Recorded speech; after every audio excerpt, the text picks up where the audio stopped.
But I think we can all agree, I think you would agree, like his judgment was not always great. I think he was a guy with a huge heart. I think he had an enormous amount of compassion. I think he had limitless talent, not just as a rapper, but as an actor and as a potential civic leader and maybe potential senator.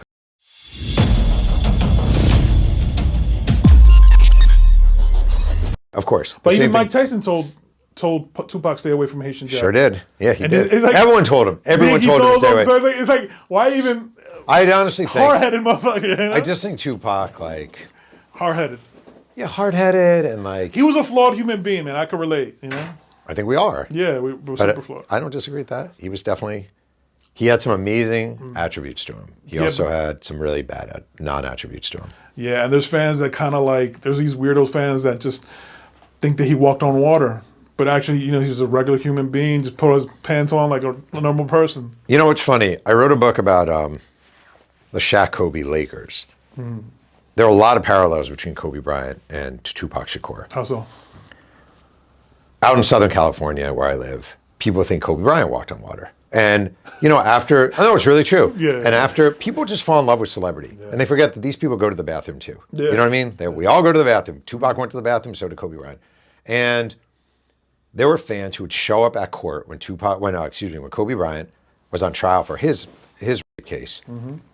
And you'd see the interviews with them. They'd be wearing Kobe jerseys. There's no way Kobe did this. Kobe wouldn't have done this. Like, being serious. Same thing about any celebrity. You don't know them. You don't. You may think you do. You may love how Kobe Bryant drives to the hoop against Utah. You may love Tupac's Dear Mama. You may love all of this. You don't know. And I don't know. I write a book. I interview 1 million people. I do my absolute best. I dig and I dig and I dig. I wasn't in the hotel room. And I wasn't in the room in his apartment with the other woman. I wasn't there. But I think we can all agree, I think you would agree, like his judgment was not always great. I think he was a guy with a huge heart. I think he had an enormous amount of compassion. I think he had limitless talent, not just as a rapper, but as an actor and as a potential civic leader and maybe potential senator. Who the heck knows? Yeah. But his judgment at 25 was like my judgment at 25 and probably your judgment at 25. 25 years old, you don't know what you're doing. You think you do. You think you do at 25. Most 25-year-olds don't really know what they're doing. It's a very young age. Especially to be experienced that entertainment lifestyle. You have drugs, you have weed, you have women. Like, think about. All right, I'm being serious about this. I think this is really important. Think about Tupac. Okay, let's actually think about him for a minute. Tupac Shakur comes out of insane levels of poverty. Rats scurrying along the baseboards in Baltimore. No heat, no air conditioning. Food sometimes there, food sometimes not there. His mom is a crack addict, okay? He's this kid. He's a fatherless son of a crack addict living in poverty. And that was not that long of a gap between he's there and he's a superstar. It's a very tiny gap. Did anyone ever have a talk with him about sex? No. Did anyone ever have a talk with him about how to manage your money? No. Did he ever have a bank account as a kid? No. He had none of the formulative things that most of society, certainly your average white suburban guy like me, has. You know, like he just didn't. So you thrust him into this. Superstardom, money, women, drugs, all the Hennessy you want. You know, goes to death row. He shows up at death row. They just have everything he could Here's a car. Here's another car. Here's a Jaguar. Oh, you want a Bentley? Here's a Bentley. All being thrown at him. He doesn't know they're leased. He doesn't know they're not his. He didn't have the financial wherewithal. He had good advisors sometimes. Yasmin Fula was an amazing lookout for him. But generally speaking, he was thrust into this all. And when people say like, how did he die so young? It's kind of like, how couldn't he? Yeah. In a lot of ways, how couldn't he? You know? I don't know. Anyway. No, I understand. I wanted to talk to you about, if you could, because you are a sports writer, about the Kobe. Yep. I don't know how much you know about it. I mean, I wrote a lot about it. Eagle, Colorado. He was, Nas, you know, Nas made reference to it in These Are Our Heroes. He mocked Kobe. It's actually a crazy song if you listen to it. These Are Our Heroes. He makes fun of her for having sex with he's like, the woman who changes the towels in the hotel. Yeah, I swear, These Are Our Heroes by Nas. It's a crazy Kobe diss track. Right. I mean, Kobe Bryant went to Colorado for knee surgery. Right. This is basketball offseason. They flew there. They went to the wrong hotel at first, and they go to the wrong hotel. It was in Eagle, Colorado. They went to the wrong resort, and the resort goes, well, you can stay here if you want, Mr. Bryant. And if he had stayed there, none of this would have happened. But he goes to the other resort, and he gets a. This is all allegedly. This is the woman. I'm not going to say it happened or didn't happen, but he gets a tour from the one of the women who works there, and he comes back. She comes back later. He says, "Can you give me show me around?" And according to her, she raped him, and according to him, it was consensual. He raped her. He raped her. Excuse me. Yeah, he raped her. And I don't know. Like Again, I wasn't there, but I'm telling you, the thing that I just always think bothers me is how people just assume the famous person is always innocent. Right. You know, it's a little weird, like that your fans always.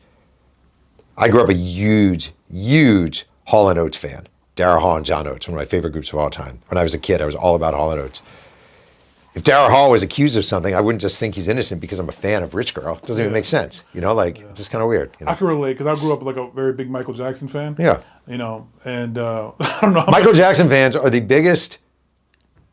I don't understand Michael Jackson fans. Yeah. It's kind of like Donald Trump fans who are like, he would never do, like, really? Like, he cheated on wife 1 with wife 2, wife 2 with wife 3, wife 3 with a porn star he paid off in hush money. But he bragged about grabbing women by the pussies on an audio tape. Right. But he wasn't friends with Jeffrey Epstein? Like, that's hard for you to believe? Like, people just live in this land of delusion. Yeah. Trump is the greatest example. People live in a land of delusion. They do not want to believe that their heroes would do wrong. And the reality is, we're all human beings and we all fuck up. Yeah. Myself and yourself included. Exactly. Yep.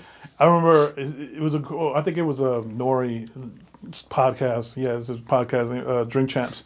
And he called Haitian Jack on a FaceTime. And he says, he was talking about, you know, obviously the biggest topic would be Tupac. And he said, Haitian Jack said, Tupac fans are like Trump fans. They ain't going to believe nothing. They ain't going to think, he's going to think, you know, they're going to think what they think. You can't change their mind. Something to that effect. Listen, I always want to tell a story. The problem is this. You'll never be able to change Tupac fans' minds on whatever Pac said. It's almost like the Trump fans that still believe he won the presidential race. You feel me? It's a good analogy. So something to what you just said. You know, It's not a bad. I mean, I am a Tupac fan. I'm a huge Tupac fan. I love Tupac. I love his music. I love a lot of what he stood for. But I do think there's a weird sort of thing with some folks. Yeah.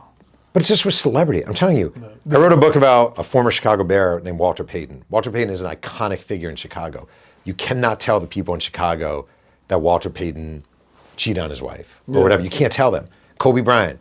You cannot tell Kobe Bryant fans that Kobe was guilty in Eagle, Colorado. They don't want to hear it. And it's weird because it comes with being an icon, and it also comes with young death. If you're an icon and you die young, number one, you're not here to defend your legacy. And number two, people take that for you. They will defend it for you. So like, you can rip Chuck D, right? He's still alive. People are not going to destroy you for saying Chuck D isn't a great MC. I mean, I think he is, but because he's alive, so no one's going to do it. But with Kobe, with Tupac, with Biggie, with Nipsey, with all these guys, it's very hard to get fans to acknowledge that they were human beings. Right. And the thing is, when you write a book, when you write a biography, you're writing about human beings. Right. You're not trying to create a myth or destroy a myth. You're just writing about human beings. Exactly.